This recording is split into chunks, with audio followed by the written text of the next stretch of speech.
الحمد لله نحمده ونستعينه ونستغفره ونؤمن به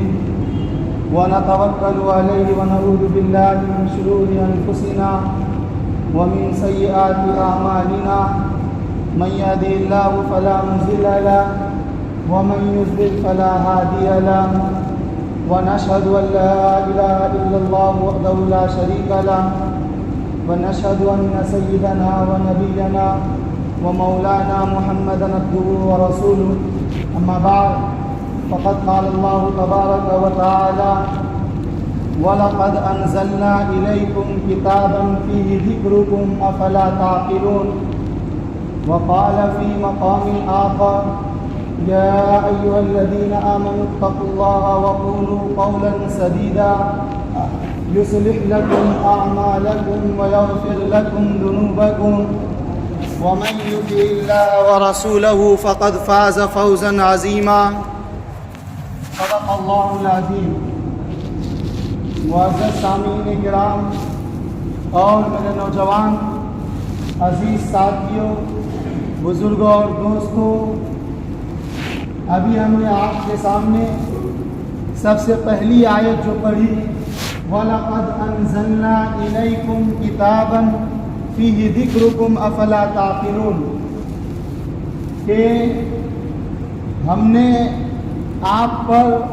ایک ایسی کتاب نازل فرمائی یا تم لوگوں کے لیے ایک ایسی کتاب نازل فرمائی جس میں خود تمہارا ذکر ہے، کیا تم غور و فکر نہیں کرتے؟ میرے بھائیوں، اس آیت کا سیدھا اور سادہ پیغام یہ ہے کہ اللہ تبارک و تعالی ہمیں یہ بتا رہے ہیں کہ یاد رکھو، یہ قرآن کریم محض روحانیت حاصل کرنے کے لیے یا برکت کے لیے یا اپنے گھروں کے طاقوں میں سجانے کے لیے نہیں ہے، بلکہ یہ قرآن کریم ہماری زندگی کا پورے نقشہ اور ہماری کامیابی کا اس میں جو ہے نسخہ ہے۔ اللہ تبارک و تعالیٰ نے ہماری پوری زندگی کی رہنمائی اسی قرآن کریم میں فرمائی ہے۔ میرے بھائیوں، عام طور پر دوسرے مذاہب، دوسرے ادیان کو دیکھیں تو ان کے کچھ مخصوص عبادات ہوتے ہیں، کچھ خاص پوجا پاٹ کے طریقے ہوتے ہیں، پھر اس کے بعد انہیں چھٹی مل جاتی ہے۔ لیکن میرے بھائیوں، جس اسلام کی دولت سے ہم اور آپ مالا مال ہوئے ہیں، وہ اسلام ہماری پوری زندگی کا احاطہ کرتی ہے، ہماری زندگی کے ہر گوشے پر محیط ہے۔ اللہ تبارک و تعالیٰ نے فرمایا، اے لوگوں، یہ نہ سمجھو کہ یہ دین صرف مسجد تک یا جائے نماز تک محدود ہے، نہیں، بلکہ یہ دین تمہارے زندگی کے ہر عملی میدان میں، ہر مرحلے میں، تم جدھر جاؤ، تم جدھر قدم رکھو، ہر طرف تمہارا ہی رہنمائی ہے، ہر طرف تمہارے لیے پیغام ہے، ہر طرف تمہارے لیے مشعل راہ ہے۔ میرے بھائیوں، یاد رکھیے کہ آج ہم نے قرآن کریم کی ان باتوں کو پس پشت ڈال دیا ہے۔ جو سنہرے اصول ہمیں اللہ نے دیے تھے، اس کو ہم نے اپنے پیٹھ پیچھے ڈال دیا ہے۔ میرے بھائیوں، ہمارا اور آپ کا اسلام اس وقت تک کامل یا پورا نہیں ہو سکتا جب تک کہ ہم مکمل طور پر قرآن کریم کو اپنی زندگی میں نہ اتاریں۔ اللہ نے قرآن میں جو احکام، جو حکم دیے ہیں، جن چیزوں کے کرنے کے بارے میں کہا ہے، ہم جب تک اس کو مضبوطی سے نہیں پکڑیں گے، عملی جامہ نہیں پہنائیں گے، میرے بھائیوں یاد رکھیے اس وقت تک ہمارا اور آپ کا ایمان کامل نہیں ہو سکتا ہے۔ اللہ تبارک و تعالیٰ نے جو کامل دین ہمیں عطا کیا ہے اور جس کے اندر کامل طریقہ بتایا ہے، اللہ تبارک و تعالیٰ نے اس کے اندر ہمارے اور آپ کے لیے کچھ اصول مقرر کیے ہیں، جو پختہ اصول ہیں، جن کو ہم اپنی زندگی میں اتاریں گے، تبھی جا کر ہمارا یہ دنیا بھی کامیاب ہوگا اور آخرت میں بھی ہم سرخروئی ہوں گے۔ میرے بھائیوں، آج میں آپ کے سامنے چند انہی اصول جو اللہ کے طرف سے ایک مثالی سماج کو بنانے کے لیے جو سنہرے اصول اللہ نے دیے ہیں، وہ 4 باتیں آپ کے سامنے رکھنے کی کوشش کر رہا ہوں۔ میرے بھائیوں، سب سے پہلی چیز اللہ تبارک و تعالیٰ نے سورہ حجرات، اگر آپ اسی قرآن کریم کی ایک سورت کو لے لیں اور اس میں اللہ نے جتنی وضاحت کے ساتھ اور جتنی تفصیل کے ساتھ ایک معاشرے میں رہنے والے کی ذمہ داری اور ایک معاشرے میں کیسے ہمارے اخلاق درست ہوں، کیسے ہم ایک دوسرے کے ساتھ نفرت اور دشمنی میں حدود کو پار کر سکتے ہیں، اور کیسے ہمارا اٹھنا بیٹھنا ہو اور ہمارا معاملات کیسے ٹھیک ہو، وہ ان صورت کے اندر اللہ نے کھول کھول کر بیان کر دیا۔ میرے بھائیوں، اللہ تبارک و تعالیٰ فرماتے ہیں یا ایھا الذین آمنوا ان جاءکم فاسق بنبأ فتبینوا ان تصیبوا قوما بجہالہ فتصبحوا علی ما فعلتم نادمین۔ ایک سنہرے اصول کے لیے، مثالی سماج کی تشکیل کے لیے سب سے پہلی چیز جو ضروری ہے میرے بھائیوں وہ یہ کہ ہر خبر کی تحقیق کریں، حقیقت حال تک پہنچیں۔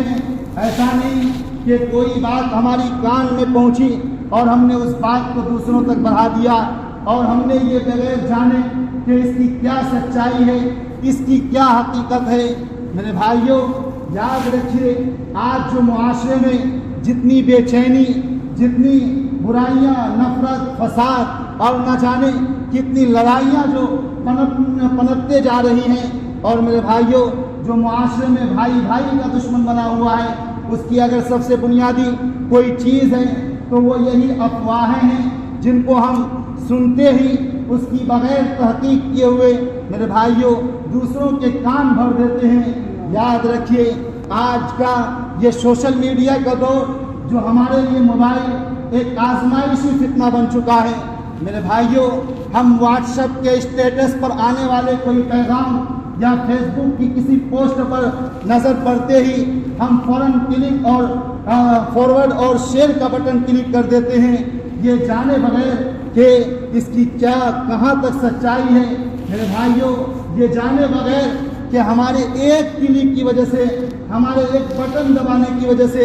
کسی کی زندگی اجڑ سکتی ہے، کسی کی بسا بسایا گھر اجڑ سکتا ہے۔ میرے بھائیوں، کسی دو مخلص دوستوں کے درمیان ہمارے کلک کر دینے کی وجہ سے ان کے درمیان میں ایک دیوار کھڑی ہو سکتی ہے۔ میرے بھائیوں، ہم نے ان تمام چیزوں کو پس پشت ڈالتے ہوئے ان چیزوں کو فارورڈ کرتے رہتے ہیں۔ یاد رکھیے، ایک اقوال ضروری میں سے ہے کہ سب سے بدتر انسان وہ ہے جو مر تو جائے لیکن اس کا گناہ اس دنیا میں زندہ رہے۔ میرے بھائیوں، آپ کیا سمجھتے ہیں کہ ہم نے موبائل کا کوئی چیز شیئر کر دیا بس ہماری چھٹی ہو گئی؟ یاد رکھیے، اگر آپ نے کوئی غلط چیز، فحش چیز، کسی کی عزت اچھالنے والی چیز اگر آپ نے فارورڈ کیا ہے، اور میرے بھائیوں اب وہ جتنے آگے تک جائیں گے، خواہ وہ اس دنیا میں آپ رہیں یا نہ رہیں، لیکن میرے بھائیوں جس طرح صدقہ جاریہ ہوتا ہے ٹھیک اسی طرح آپ کا وہ ایک کلک کیا ہوا بٹن گناہ جاریہ بن سکتا ہے۔ لہٰذا میرے بھائیوں، ہمیں ان باتوں کی تحقیق کرنا ہے اور میرے بھائیوں ہمیں ان سے بچنا ہے۔ یاد رکھیے، اللہ کے رسول صلی اللہ علیہ وسلم نے فرمایا کفا بالمرء کذبا ان یحدث بکل ما سمع، کہ آدمی کے لیے جھوٹا ہونے کے لیے اتنا ہی کافی ہے کہ وہ ہر سنی سنائی بات دوسروں تک بیان کر دے۔ میرے بھائیوں، ایک اچھے مسلمان، ایک مومن والے صفات جن کے اندر ہے، ان کو یہ شیوا نہیں دیتا، ان کو یہ زیب نہیں دیتا کہ ہمارا زبان، ہمارے انگلی کسی کے ظلم کے خلاف ان کے ہتھیار کے طور پر استعمال ہو۔ میرے بھائیوں، یاد رکھیے، قرآن کریم نے سب سے پہلے جو اصول دیا ہے کہ ہر خبر کی ہمیں تحقیق کرنی ہے۔ پھر میرے بھائیوں، جب ہم اپنی کانوں سے، اپنی آنکھوں سے دیکھ لیں تو پھر ہم کوئی مثبت رائے یا کوئی منفی نیگیٹو رائے قائم کریں۔ میرے بھائیوں، دوسری جو قرآن کریم نے اصول دیا ہے، اللہ تبارک و تعالیٰ نے بتایا کہ صرف افواہوں ہی سے ماحول خراب نہیں ہوتے، معاشرے میں بے چینی نہیں آتی، بلکہ اس وقت ابھی ماحول خراب ہوتا ہے جب آپ کی زبان غلط چلتی ہے، جب آپ کی زبان بے لگام ہو جاتی ہے، جب ہم اپنی زبان پر کنٹرول کھو دیتے ہیں۔ میرے بھائیوں، اللہ تبارک و تعالیٰ نے فرمایا یا ایھا الذین آمنوا لا یسخر قوم من قوم، کہ اللہ نے مرد اور عورتوں دونوں کا نام لے کر فرمایا کہ نہ تو کوئی مرد کسی دوسرے مرد سے اپنے آپ کو بہتر سمجھے اور نہ کوئی عورت دوسرے عورت سے اپنے آپ کو بہتر سمجھے۔ ممکن ہے کہ اللہ کے نزدیک ان کو جن کو وہ کمتر سمجھ رہا ہے وہ اللہ کے یہاں بڑا مقام رکھنے والا ہو، اللہ کے یہاں بڑا بلند مقام رکھنے والا ہو۔ میرے بھائیوں، اس لیے کہ ہم دلوں کے حال کو نہیں جاننے والے ہیں، ہم تو ظاہر کو دیکھتے ہیں۔ میرے بھائیوں، اللہ تبارک و تعالیٰ نے آگے بڑھ کر معاشرے کی ایک اور بیماری پر روک لگائی ہے، وَلَا تَنَابَزُوا بِالْأَلْقَابِ، کہ اے لوگوں، اے اللہ ان کے رسول پر ایمان لانے والوں، تمہارے لیے یہ گنجائش نہیں ہے کہ تم اپنے بھائیوں کو یا کسی دوسروں کو ان کو برے القاب سے پکارو۔ قرآن کہتا ہے بئس الاسم الفسوق بعد الایمان، کہ فسق ایمان لانے کے بعد فسق کا یعنی اللہ کی نافرمانی کا نام لگ ہی جانا گناہ ہے۔ میرے بھائیوں، آج ہم کیا کرتے ہیں کہ کوئی ماضی میں کوئی گناہ کیا تھا یا خاندانی ان کا کوئی گناہ ہے یا میرے بھائیوں اللہ کی طرف سے ان کے اندر کوئی جسمانی عیب ہے، مثلا لنگڑاہٹ ہے یا بصارت کی کمزوری ہے، میرے بھائیوں ہم ان پر بھکتیاں کستے ہیں، ہم ان پر آوازیں کستے ہیں اور ہم یہ بھول جاتے ہیں کیا کسی لنگڑے کو، کسی بصارت کے کمزور نابینا شخص کو ہم ان پر جو آوازیں کستے ہیں کیا یہ صرف اس کی توہین ہے؟ میرے بھائیوں ہرگز نہیں، بلکہ یہ تو اس اللہ کی توہین ہے، اس سامع، اس پروردگار جنہوں نے اس کی تخلیق کیا ہے۔ میرے بھائیوں، اگر ہم کسی انسان کے اندر کوئی عیب نکالتے ہیں، ان کو برے الفاظ سے پکارتے ہیں تو ہم اللہ تبارک و تعالیٰ کی تخلیق پر اعتراض کر رہے ہیں۔ اور میرے بھائیوں، کہاں ہمارا خالق اور کہاں ہم ایک ادنا سا مخلوق، ہم کو یہ کیسے زیب دے سکتا ہے کہ ہم اپنے اس خالق کے اوپر اعتراض کریں جس نے ہمیں اتنی اچھی صورت و شکل دی ہے۔ لقد خلقنا الانسان فی احسن تقویم، کہ انسان کوئی بھی ہو، اللہ تبارک و تعالیٰ فرماتا ہے کہ ہم نے ان کو ایک بہترین سانچے میں ڈھالا ہے، ایک بہترین سانچے میں بنایا ہے۔ میرے بھائیوں، اللہ جس کی تعریف کرے، اللہ جس کے حسن کا پیمانہ، جس کے حسن کا معیار قرآن کریم میں رہتی دنیا تک کے لیے دے اور آپ اس کی برائی بیان کریں تو میرے بھائیوں سمجھیے کہ یہ کتنی بری بات ہے اور یہ اپنے اوپر کتنی بڑی نحوست قائم کرنے والی بات ہے۔ تو میرے بھائیوں، پہلی چیز تو یہ ہے کہ تحقیق احوال یعنی ہر خبر کی تحقیق کرنا، پھر اپنی رائے قائم کرنا۔ دوسری چیز اپنی زبان کو کنٹرول میں رکھنا، دوسرے کی عزت نفس کو مجروح کرنے سے بچنا، دوسرے کو غلط نام سے پکارنے سے بچنا جس نام سے ان کو تکلیف ہوتی ہے، بلکہ ان کو ان نیک ناموں، ان اچھے ناموں سے پکارو جن ناموں سے ان کو خوشی ہوتی ہے، جن ناموں سے ان کو اچھا لگتا ہے، ان ناموں سے ان کو عزت دو۔ میرے بھائیوں یاد رکھیے، اللہ تبارک و تعالیٰ نے تیسری چیز جو ہم انسانوں کے لیے ایک مثالی سماج کے لیے جو سنہرے اصول بیان فرمایا وہ یہ کہ انسانی تعلقات۔ میرے بھائیوں یاد رکھیے کہ ایک انسان جب تک ان کے عقیدے اور ان کے عبادت کے ساتھ ساتھ اخلاق و معاملات صحیح نہ ہو، ان کے معاشرت صحیح نہ ہو تو بھول جائیے اس وقت تک کہ وہ جنت کا حقدار ہو سکتا ہے۔ چنانچہ اللہ تبارک و تعالیٰ نے فرمایا، اور اس آیت کریمہ کے اندر، ایک آیت کے اندر 3 ایسی پوشیدہ بیماریوں کا ذکر کیا ہے جن کے طرف ہمارا ذہن بھی نہیں جاتا، ہمارا رجحان بھی نہیں جاتا۔ اللہ فرماتے ہیں یا ایھا الذین آمنوا اجتنبوا کثیرا من الظن ان بعض الظن اسم ولا تجسسوا ولا یغتب بعضکم بعضا۔ اے ایمان والو، کہ تم میں سے کوئی دوسروں سے بدگمانیاں نہ پالے۔ میرے بھائیوں، بدگمانی کیا ہے؟ ہم دوسرے کے خلاف اپنے دل میں برے خیالات پالیں، ہم دوسرے کے خلاف اپنے دل میں شکوک و شبہات پیدا کریں، اسی کا نام بدگمانی ہے۔ اور اللہ نے فرمایا کہ یہ بدگمانی گناہ ہے، ان بدگمانیوں سے بچو جو بدگمانیاں تمہیں دوسرے سے کم تر، حقیر سمجھنے کے لیے مجبور کرے۔ میرے بھائیوں، آگے اسی آیت میں اللہ فرماتے ہیں وَلَا تَجَسَّسُوا، جب ایک انسان کسی دوسرے انسان کے خلاف اپنے دل میں شکوک و شبہات پیدا کر لیتا ہے، اپنے دل میں ان کے خلاف برائیاں پیدا کر لیتا ہے، تو پھر میرے بھائیوں اگلا اسٹیپ اور اگلا مرحلہ جو ہوتا ہے کہ وہ آدمی ان کی نجی زندگی میں جھانکنے لگتا ہے، ان کی زندگی کی تجسس میں لگتا ہے، وہ دیکھنے لگتا ہے کہ وہ رات کہاں گیا تھا، ان کے پاس اتنا پیسہ کہاں سے آیا، میرے بھائیوں وہ دیکھنے لگتا ہے کہ ان کے موبائل میں کیا ہے، وغیرہ وغیرہ۔ میرے بھائیوں یاد رکھیے ہر انسان کی ایک ظاہری زندگی ہے اور ایک ان کا نجی زندگی ہے، جن کا احترام کرنا ہر انسان پر ضروری ہے۔ میرے بھائیوں کسی کے عیب کی تلاش میں لگے رہنا، کسی کے عیب کو کریدنا، یہ ایک مومن کی، ایک اچھے انسان کی صفت نہیں ہو سکتی ہے۔ اللہ تبارک و تعالیٰ فرماتے ہیں کہ اگر تم کسی مومن بندے کی عیب کے پیچھے لگو گے، ان کی ٹوہ میں لگو گے، ان کی باتوں کو کان لگا کر ان کے غیر موجودگی میں سننے لگو گے، تو یاد رکھو اللہ تمہیں تمہارے ہی لوگوں کے درمیان ایسا رسوا اور ذلیل کرے گا کہ پھر تم دوبارہ سر اٹھانے کے قابل نہیں رہو گے۔ میرے بھائیوں دو چیز، پہلی چیز بدگمانی اور دوسری چیز تجسس، یعنی کسی کے پیچھے لگ جانا، کسی کے ٹوہ میں لگ جانا، اور تیسری چیز اسی آیت کے اندر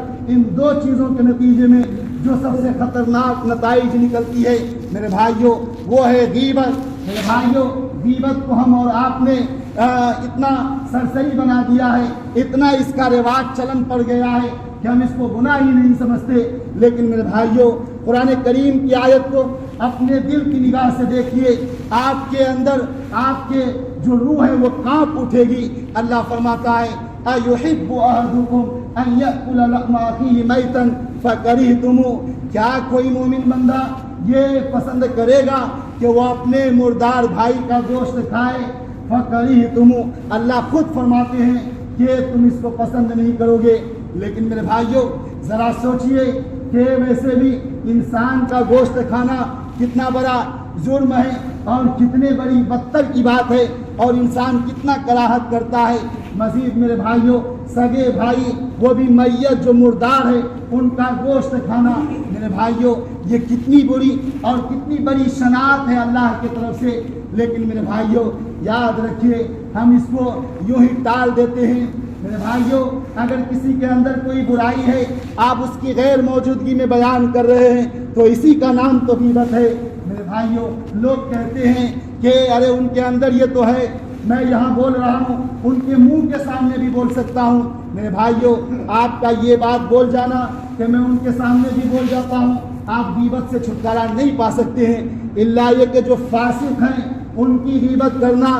یعنی ان کے جو فساد ہیں ان کی وجہ سے دوسروں کو جو ظلم پہنچنے والا ہے اس سے بچانے کی تو گنجائش ہے۔ لیکن میرے بھائیوں جو بھولا بھالا آدمی ہے جس سے کسی کی ذات کو کوئی تکلیف نہیں، آپ ان کے بارے میں اگر کوئی غلط بات بیان کرتے ہیں جو ان کے اندر موجود ہے تو یہ غیبت ہے۔ میرے بھائیوں اگر خدا نخواستہ وہ صفت ان کے اندر ہے ہی نہیں، وہ غلط چیز ان کے اندر ہے ہی نہیں، پھر بھی اگر بیان کر رہے ہیں تو میرے بھائیوں یہ تو دوہری ظلم ہے، یہ تو ظلم عظیم ہے۔ یہ میرے بھائیوں اللہ تبارک و تعالیٰ ان کو بہتان سے تعبیر کرتے ہیں اور کہتے ہیں کہ اگر غیبت کا ایک سزا ہے تو بہتان کا ڈبل سزا ہے۔ تو میرے بھائیوں ہم میں سے ہر فرد کو اپنے اندر جھانکنا چاہیے۔ ہم باتیں بہت سنتے ہیں میرے بھائیوں، ہم اس ایک کان سے سنتے ہیں دوسرے کان سے اڑا دیتے ہیں۔ لیکن میرے بھائیوں اگر ایک اچھا سماج اور معاشرے کی تشکیل چاہتے ہیں تو اسی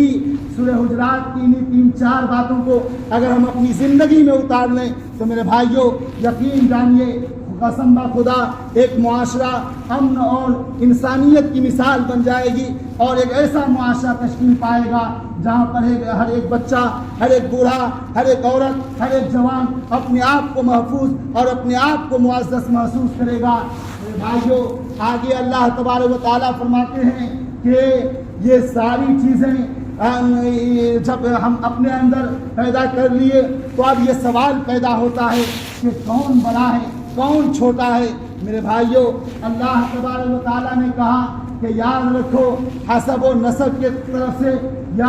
کسی خاندان کے اعلیٰ ہونے کی وجہ سے آپ کا کردار اللہ کے یہاں بلند نہیں ہو سکتا ہے، بلکہ اللہ فرماتے ہیں ان اکرمکم عند اللہ اتقاکم، یا ایھا الناس انا خلقناکم من ذکر وانثی وجعلناکم شعوبا وقبائل لتعارفوا، اے لوگوں، اے بنی آدم و حوا، جان لو تم سب کو ہم نے ایک ہی باپ اور ایک ہی ماں یعنی حضرت آدم و حضرت حوا علیہم السلام کی بطن سے ان سے پیدا کیا ہے۔ میرے بھائیوں، جب ہمارا ماں ایک، ہمارا باپ ایک، تو پھر میرے بھائیوں ہم کس امتیاز پر، کس تفریق پر، کس طریقے پر ہم دوسرے کی غیبت بیان کر سکتے ہیں؟ کیا میرے بھائیوں ایک گھر میں پیدا ہونے والے دو افراد کیا یہ کہہ سکتا ہے کہ ہم برتر ہیں وہ کمتر ہے؟ ہرگز نہیں۔ اگر یہ برتر ہے تو وہ بھی برتر ہے، اگر یہ کمتر ہے تو میرے بھائیوں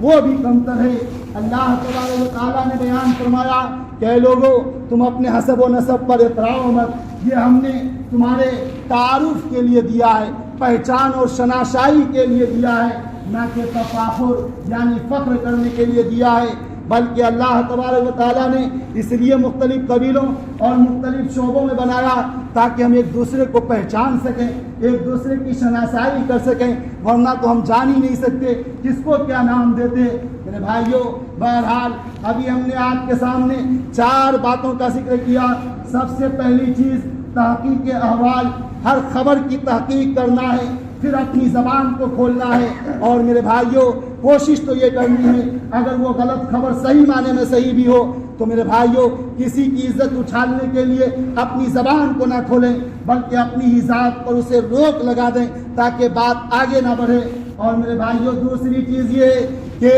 آپسی احترام، دوسرے لوگوں کی عزت نفس کو مجروح نہ کرنا، ہر ایک کو عزت سے پکارنا، ہر ایک کو اچھے نام سے پکارنا۔ اور تیسری چیز یہ ہے کہ میرے بھائیوں انسانی تعلقات میں نہ تو ہم کسی کی بدگمانی رکھیں گے، نہ تو ہم کسی کی ٹوہ میں لگیں گے، اور نہ ہی ہم کسی کی غیبت کریں گے۔ یہ تیسری